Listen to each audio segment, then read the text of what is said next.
In March 2015, a transport aircraft originating from Canada touched down in the remote depths of Alaska. From its hold emerged 130 wood bison, stepping onto soil they had been absent from for over 100 years. The dedicated individuals who had invested years into orchestrating this homecoming harbored a single profound fear: that the endeavor might ultimately collapse. A solitary, punishing winter held the potential to undo decades of painstaking effort, and those unforgiving winters inevitably arrived. Some of the magnificent creatures succumbed to the elements, yet the resilience of the herd proved to be merely the opening chapter. Following the reappearance of the bison, the terrain itself initiated a transformation. Surprisingly, the very shifting climate currently altering the Alaskan environment began to operate to the advantage of these animals. To fully grasp this phenomenon, one must first recognize the profound void their departure created over 100 years ago. The wood bison differs significantly from the iconic image often depicted on currency. It is a more massive, darker creature, draped in a dense coat perfectly suited for the frigid Arctic, proudly standing as the largest land-dwelling mammal in the Western Hemisphere. During the early 1900s, they vanished from the Alaskan wilderness in a quiet, rapid decline. The passage of time, the pressures of hunters, and eventually, an echoing emptiness remained. Their vital ecological niche was left completely vacant. The comprehensive environmental purpose of the wood bison, serving as a massive herbivore that sculpted the terrain, navigated wetlands, and enriched the soil, was abruptly halted. No alternative creature emerged to fulfill their duties. The vision of their reintroduction first emerged in the 1990s. A local from Fort Yukon shared with wildlife expert Bob Stevenson that his mother distinctly recalled the presence of bison near their settlement. This prompted Stevenson to gather local oral traditions, confirming that these majestic beasts had indeed roamed there and had genuinely vanished. Consequently, Stevenson drafted a comprehensive proposal for their restoration shortly before stepping into retirement. 20 years drifted by without any tangible progress. The initiative was mired in bureaucratic hurdles, facing friction among government entities, energy corporations, and indigenous communities. The general consensus was a blend of active resistance or sheer apathy. That changed in 2011 when Tom Seaton stepped into the program. He was granted a brief window of 6 months to lay the groundwork for the inaugural release. Yet, before addressing the complex logistics, a profound dilemma emerged that could not be solved from behind a desk. The specific bison designated for this project had lived 7 years enclosed near Portage. Several had even been born within those confines. They lacked any experience with untamed rivers, possessed no instinct for uncovering sustenance beneath heavy snowfalls, and had never caught the scent of a predator. Their reality was shaped by human presence, physical boundaries, and the predictable arrival of nourishment. Doubters voiced their concerns loudly, insisting that these creatures possessed no untamed instincts and were destined to perish. Seaton held a contrary perspective. Having dedicated years to observing these very animals, he intimately understood their nature, their immense power, and their undeniable reaction to vast, unbounded landscapes. The ultimate question was precisely how to transport them there. To reintroduce a species native to America, the team was required to look toward Canada. Nestled 50 kilometers from Edmonton in Alberta, Elk Island National Park safeguards the sole genetically untainted population of wood bison on the globe. Over the span of several decades, dedicated Canadian experts had meticulously shielded these herds from ailments, maintained precise lineage records, and monitored every single offspring. This sanctuary serves as the vital biological vault fueling the modern resurgence of the wood bison across the planet, spanning regions in Russia, territories in Canada, and presently the wilderness of Alaska. The daunting task remained: how to seamlessly relocate 130 massive beasts to an isolated region utterly devoid of roads. The initial phase relied on heavy transport trucks. 100 animals originating from Alaska, having spent an extended period at the Alaska Wildlife Conservation Center close to Portage, were secured within custom-built steel enclosures and transported via cargo aircraft to a rudimentary gravel runway in Shagaluk. This isolated community of 130 inhabitants rests precisely along the edges of the Innoko waterway. Subsequently, maritime barges took over.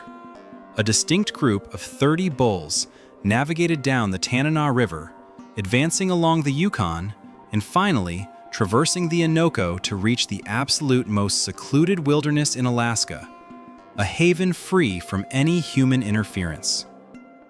The financial hurdles were mitigated by generous contributions. Inland Barge provided a $13,000 reduction for this monumental journey. Linden Transport slashed $100,000 from the aviation expenses. Furthermore, Safari Club International contributed an additional $100,000 to serve as matching capital for government funding. However, the most extraordinary aspect of this vast operation unfolded neither in the skies nor upon the rivers. Throughout the winter of 2014 to 2015, the residents hailing from the settlements of Shagaluk, Grayling, Onvik, and Holy Cross ventured deep into the timberland. Immersed in the snow, they manually constructed an expansive holding sanctuary. To protect the magnificent beasts from any potential harm, the barriers were securely tethered directly to the living trees rather than artificial pillars. The design completely avoided sharp corners, favoring exclusively gentle, flowing contours. This effort resulted in 100 acres of secured woodlands and open pastures. Seaton would later reflect on this endeavor as the most profound memory of the entire monumental campaign, observing those dedicated men and women laboring harmoniously amidst the freezing timberland, united by a collective aspiration for the bison and a palpable anticipation for the days to come. A truly native species was being ushered back into existence by a unified community, utilizing vital genetic lines preserved in Canada. A mere 2 weeks following their introduction to the wilderness in April 2015, Tom Seaton found himself soaring above the Innoko terrain. He was carefully monitoring tracking signals. The magnificent herd had spread out across a vast expanse. A faction had traveled 16 miles to the northeast of their initial drop point. Seaton pursued the electronic pulses, tightening his flight path above the marshy grasslands. Suddenly, amidst the dense vegetation, a distinct shape caught his eye. A tiny, vibrant reddish-orange figure standing closely beside a massive dark brown mother. It marked the arrival of the very first calf naturally born into the untamed Alaskan environment in over 100 years. He stumbled upon this historic moment purely by chance while executing his standard monitoring duties. Seaton would later express how he was profoundly overwhelmed by the realization that he was observing the true dawn of the inaugural wild wood bison lineage in Alaska after more than a century of absence. Throughout that initial summer of 2015, an impressive total of 16 calves were welcomed into the world. Creatures that had experienced their entire existence restricted by barriers, sustained by provided rations and artificial cover, stepped into the untamed frontier and instantly engaged in the cycle of life. They flawlessly transitioned to a natural diet consisting exclusively of native grasses and sedges. By May 2015, Seaton documented that the animals had instinctively organized themselves into traditional social structures typical of free-roaming herds, dedicating their early weeks to thoroughly investigating their vast new domain. In a remarkable display of instinct, a single female navigated her way across the mighty Yukon, venturing extensively northward of Russian Mission. Such an expansive journey was entirely unanticipated by the experts. It was as if the environment itself recognized their return, despite their personal lack of history in that specific locale. Yet, one particular individual pushed the boundaries beyond all expectations. In the weeks succeeding her liberation, the female designated as number 124 chose not to align with the primary group. Instead, she embarked on a southward trajectory along the Kuskokwim River corridor. Over the course of a single year, her journey spanned hundreds of miles, navigating past Aniak, Kwethluk, and Bethel, ultimately reaching the absolute terminus of the Kuskokwim at Eek Island, resting near the edge of the Bering Sea. Inhabitants across countless settlements captured her image and relayed her precise locations back to the scientific community. While 98% of the population remained comfortably within a 50-mile radius of their introduction zone, this solitary wanderer sought out the distant ocean shores. The exact reasoning remains a mystery to all, but it became glaringly apparent that the terrain was not merely lying dormant. During the brutal winter spanning 2017 to 2018, the characteristic heavy snows blanketed the region a full month later than traditionally expected. The vital sedge pastures, heavily relied upon by the grazing beasts, became encased beneath a formidable, impenetrable shield of solid ice. The herd was entirely blocked from accessing the nourishing vegetation trapped beneath the frozen barrier. Their natural method of sweeping snow aside using their massive muzzles, a strategy that is remarkably effective against typical snowfall, was rendered completely futile against the unyielding ice. The population began succumbing to the unforgiving conditions. By the time the spring of 2018 arrived, their overall numbers had visibly dwindled. Following this period of loss, another remarkably severe season struck in 2020, which was subsequently followed by a truly paradoxical event. The winter spanning 2021 to 2022 proved to be utterly devastating for almost all forms of life residing within the Alaskan interior. In various regions, up to 40% of the native moose and caribou populations were lost to the extreme elements. When Seaton conducted an aerial survey in February to evaluate the bison, he discovered them to be in the most exceptional state ever documented in the history of the project. His official observations following that expedition noted that the creatures possessed an incredibly robust physical state and were exceptionally well nourished. Astonishingly, 100% of the calves born during the summer of 2021 successfully endured into the depths of winter, an achievement considered exceptionally rare for any wild population within the state. During a season when surrounding wildlife was perishing in vast numbers, the majestic bison flourished. Tragically, the subsequent winter completely reversed those triumphant gains. Seaton found himself entirely blocked from accessing the Innoko region. The severe atmospheric conditions outright prevented any safe passage. He was reduced to monitoring the population from afar, relying on the transmissions from tracking devices and the visual confirmations provided by regional inhabitants.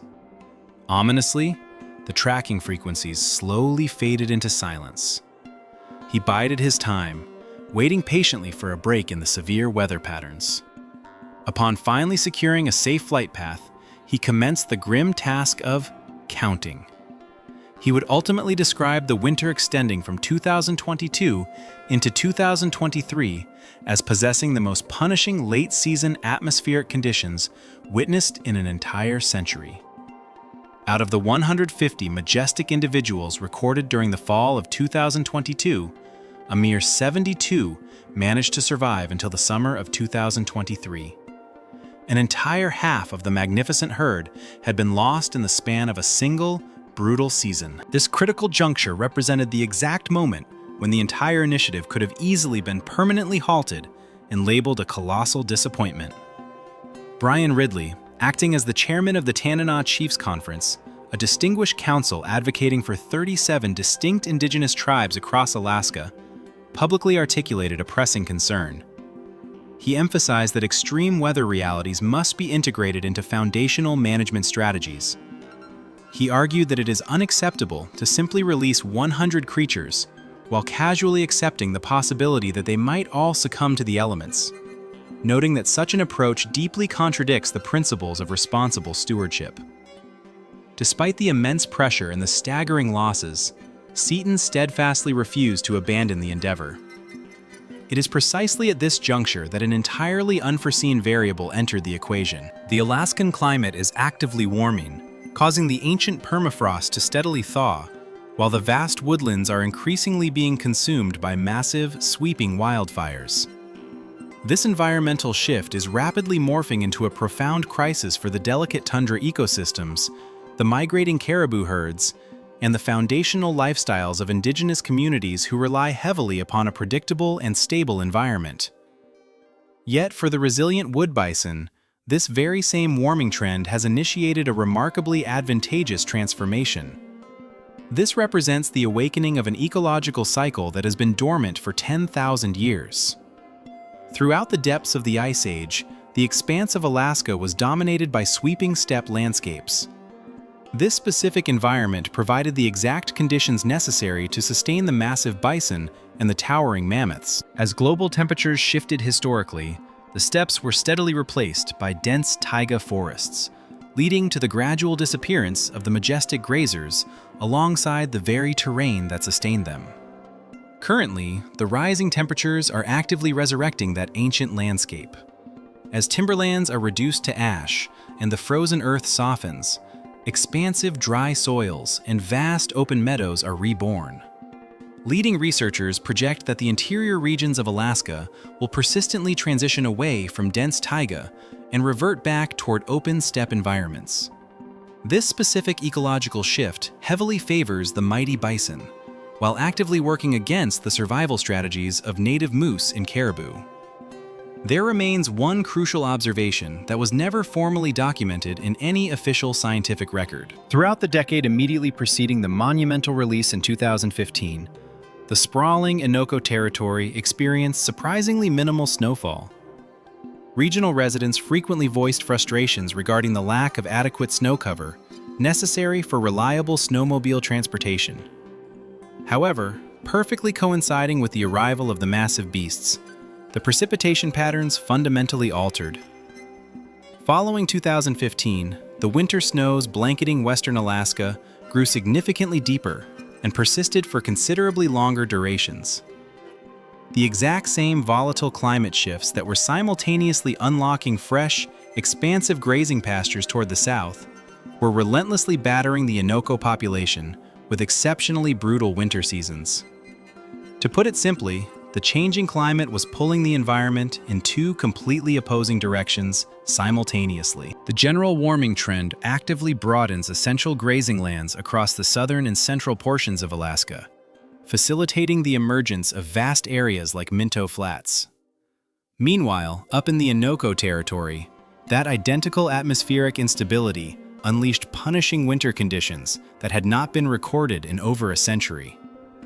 The resilient creatures found themselves trapped directly between two starkly contrasting outcomes of a single global phenomenon. One aspect was actively pushing them toward the brink of elimination in one specific zone, while the other aspect was simultaneously preparing pristine, welcoming territories for their expansion elsewhere. The sprawling expanse known as Minto Flats represents a massive network of wetlands and vibrant meadows, encompassing nearly 500,000 acres of pristine wilderness, situated 80 kilometers to the southwest of Fairbanks. In this specific region, the prevailing winter gales aggressively sweep the heavy snowfalls clear off the grazing pastures. The overall intensity of the winter precipitation is notably milder here compared to the harsh realities of the Innoko. Crucially, vital forage remains readily available to the grazers even during the absolute depths of a severe winter season. During the summer of 2024, 58 magnificent wood bison, all direct descendants originating from the pristine Elk Island lineage, were securely transported via heavy trucks from both Fairbanks and Portage directly to Nenana. From that staging ground, they were carefully ferried aboard maritime barges, navigating upstream along the Tanana River until they finally reached the welcoming embrace of the Minto Flats territory. By May 2025, these majestic creatures were officially granted their freedom, effectively establishing the second free-roaming wood bison population within the borders of the United States. On August 1, 2025, Tom Seaton positioned himself at a designated observation pasture located at the primary research facility in Fairbanks, peering intently through his optical equipment. A single adult female maintained a deliberate distance from the primary gathering. As he focused his lenses, a remarkably vibrant pumpkin orange calf slowly materialized from the dense, towering vegetation and confidently closed the distance to its mother. Seaton quietly noted that the infant immediately began to nurse, recognizing it as an incredibly positive indicator of their ongoing success. Over the rigorous 10 years spanning this ambitious initiative, the region experienced 3 truly catastrophic winter seasons, with each brutal event claiming between 30 and 50% of the total population. Yet, following every single devastating blow, a remarkable period of biological recovery inevitably ensued. In June of 2024, Seaton, alongside his dedicated crew, took to the skies above the Innoko to conduct their critical annual population assessment. Their aerial survey successfully identified 74 surviving adults, alongside a staggering 21 newborn calves, representing a truly phenomenal birth rate for a collective of that specific size. Seaton enthusiastically relayed that observing 21 calves within a surviving population hovering in the 70-something range was an incredibly significant milestone. It became increasingly evident that those punishing winters might have paradoxically fortified the core strength of the herd, effectively weeding out the less resilient individuals. By the time April 2026 arrived, a monumental fourth relocation effort from Elk Island successfully delivered an additional 44 prime specimens into the Alaskan wilds. Currently, an impressive count of more than 170 wild wood bison freely roam across the Alaskan frontier. Furthermore, an additional 50 individuals are safely maintained within specialized enclosures, fully prepped and awaiting the next phase of introduction. Preparations are already underway for a third designated release zone, specifically targeting the Yukon Flats territory. Beneath the surface of this environmental triumph exists an entirely different layer of complexity that is easily overlooked. The majestic wood bison carries the official designation of a threatened species under the strict parameters of the United States Endangered Species Act. This legal standing dictates that every single release, every newly established herd, and every strategic choice to broaden the initiative absolutely demands rigorous federal authorization. The very same administrative labyrinth that successfully stalled the visionary concept for 20 years continues to rigidly oversee every single maneuver moving forward. Adding to the complexity, the United States and Canada operate under a deeply integrated mutual recovery framework. The majestic species is being actively rehabilitated as one unified, trans-boundary entity. To the bison themselves, invisible political borders simply hold no meaning. And from an official administrative standpoint, those borders are equally disregarded for the sake of the overarching mission. Throughout this grueling journey, the dedicated teams engineered entirely new logistical frameworks that simply did not exist prior to 2015. They successfully executed 6 massive transportation operations. Miraculously, not a single majestic creature was lost during these incredibly complex transits. The ultimate scientific benchmark is to establish stable populations numbering between 400 to 500 individuals per distinct herd, which experts determine is the absolute minimum threshold required to guarantee long-term genetic durability. Only upon reaching that critical milestone will regulated harvesting be genuinely considered. Ken Chase, serving as a dedicated representative for the remote communities of Grayling, Anvik, Shagaluk, and Holy Cross on the primary planning committee, articulated the regional perspective with profound clarity. He noted that their isolated communities are not sustained by massive oil reserves or vast natural gas wealth, but rather, their primary focus remains fundamentally fixed upon securing reliable food sources. A single mature wood bison has the capacity to provide more than 500 pounds of essential sustenance. For deeply isolated villages entirely disconnected from the national road network, such a resource equates to pure survival throughout the darkest winter months. However, the prevailing enthusiasm is not universally shared. Doyon Limited, recognized as one of the most substantial private landholding entities within Alaska, and a powerful voice for the indigenous populations of the territory, firmly maintains that the immediate restoration of vital salmon runs along the Yukon River must unconditionally supersede any efforts directed toward expanding the roaming bison populations. Reinforcing this stance, the Tanana Chiefs Conference cast a unanimous vote during 2024, firmly opposing the introduction of any bison into the lower Tanana regions. Their primary contention centers on the fact that the foundational environmental impact studies were authored over a decade ago and utterly fail to reflect the rapidly deteriorating modern ecological realities. Brian Ridley, the chairman of the Tanana Chiefs Conference, expressed deep frustration, stating that their vital concerns were being actively circumvented or blatantly ignored. And yet, undeniable transformations are already materializing across the physical landscape itself. Wherever the mighty bison roam, they instantly resume their ancient role as supreme ecosystem architects. Their massive frames churn the muddy earth to create deep wallows that quickly transform into vital seasonal pools for local amphibians. Their natural waste heavily enriches the depleted soils. Furthermore, their grazing habits target the earliest emerging vegetation, long before competing species can access it, effectively prolonging the availability of vital fresh shoots by several months. Within the boundaries of Yellowstone, similar bison populations successfully manipulate the environment to extend the spring season for their own benefit, simply through their relentless grazing patterns.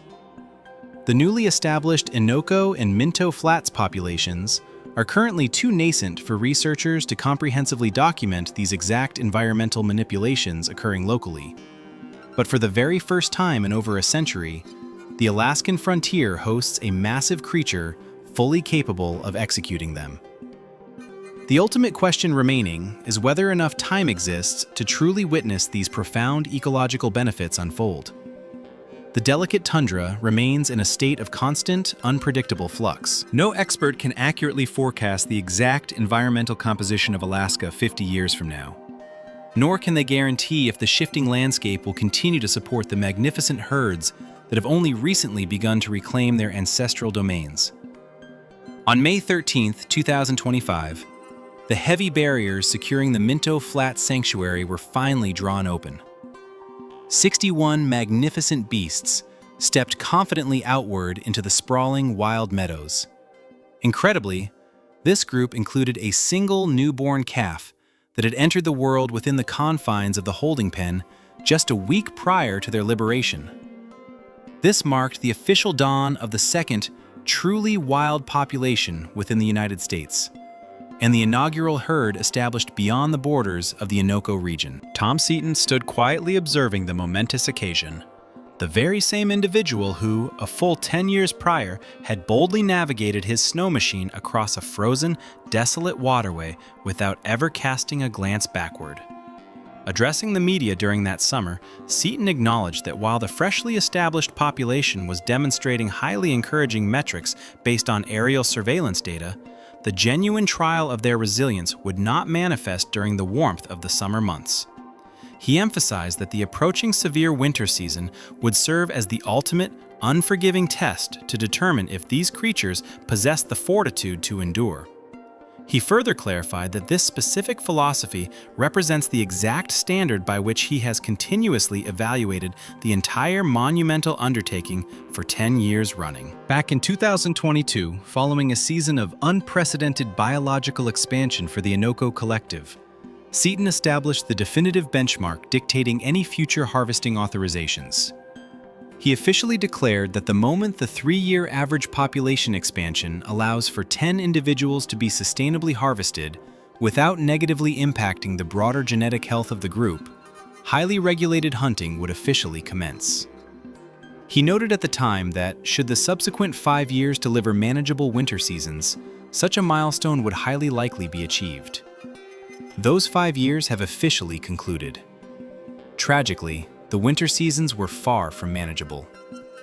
The Innoko Collective suffered the catastrophic loss of fully half its total mass during the singular, brutal winter spanning 2022 into 2023.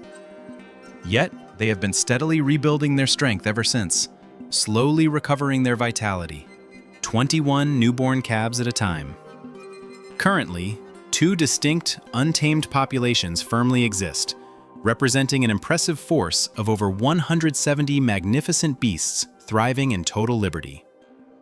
In April 2026, a further 44 prime individuals departed the safety of Elk Island to join the ranks. Comprehensive strategies are actively being finalized for a third momentous release targeting the Yukon Flats. Through it all, Seaton's foundational benchmark remains completely unaltered.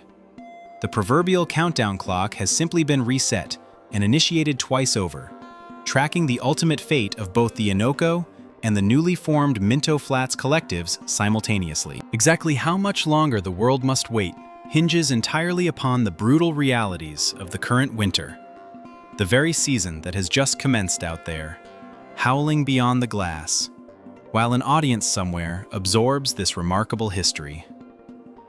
If you appreciate profound stories of nature's resilience and the relentless human spirit, please consider subscribing to the channel.